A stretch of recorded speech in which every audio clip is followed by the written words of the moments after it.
the greatest of all Holocaust to occur on Earth ever in history, happened in ancient America.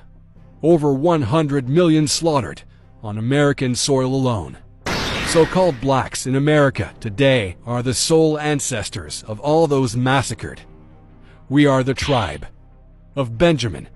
These are our blood estates, the Americas.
And so from George Washington's administration on, there was questions of what do we do about the problem of the Florida Everglades.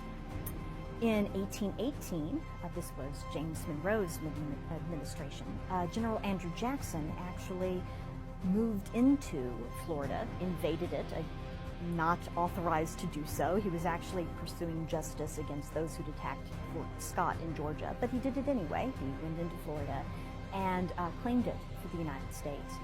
When he seized the peninsula, he took the opportunity to execute some of the people who opposed him and also to clean out some of the areas of former slaves and Seminoles because he felt that this would make it better for annexation. The United States then soon actually bought Florida from the Spanish. When Jackson became president, he decided to make sure that the black Seminole communities were moved out by force. So he pursued this in his policy, his larger policy of Indian removal.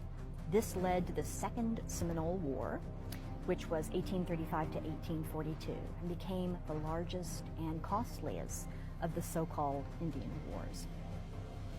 These were tied together, that is, the former slaves and the Seminoles.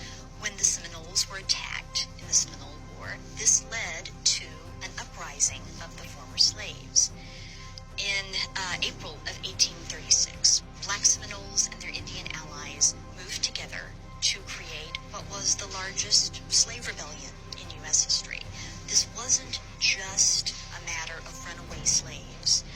More than 385 plantation slaves ran away from their masters and joined the black Seminoles, essentially in laying waste to the Florida sugar mills, which were some of the most valuable areas, plantations in the whole continent.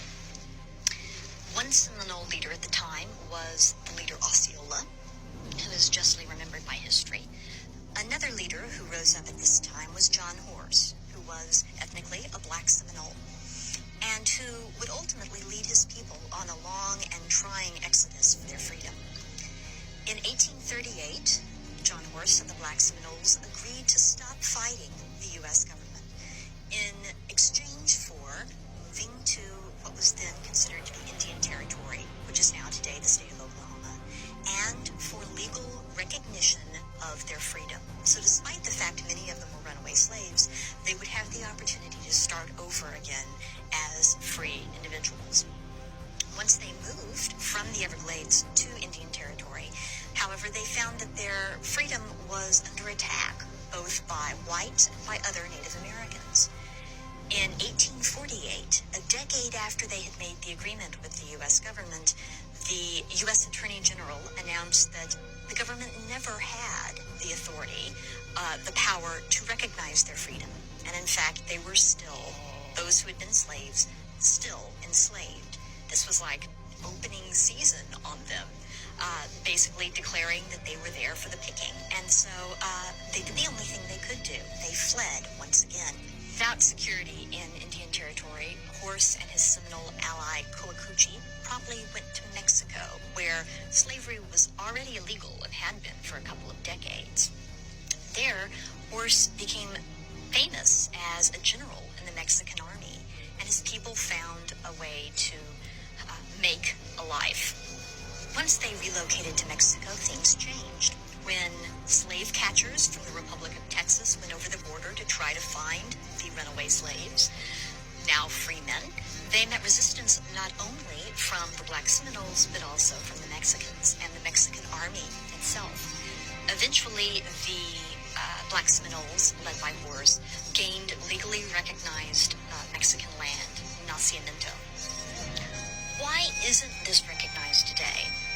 Well, for one thing, historians tend to be historians of Native American history or historians of slavery, but there's not many that move among these subjects, and it's a bit confusing because you have both the issue of runaway slaves and the issue of Native Americans kind of blended together, so it seems to fall through the cracks. Tradition is that Nat Turner's rebellion is the big turning point in the history of slavery and slave revolt. That happened before the rebellion of the Black Seminoles, so it doesn't really fit the traditional trajectory. And perhaps most importantly, it really represents a blemish on U.S. history, not only because of the poor treatment of Native America as represented by the Seminole War, not only the poor treatment of African Americans through the device of slavery, but also because this group really did manage to negotiate a separate peace with the U.S. government, and 10 years later the government turned their backs on them. So it's, in multiple ways, a difficult story for people of the United States to tell. But it's worth remembering that a community of freedom fighters trekked from Florida to Oklahoma to Mexico and found, ultimately, peace and freedom and prosperity in lives that they could direct as their own. I recommend highly the website johnhorse.com.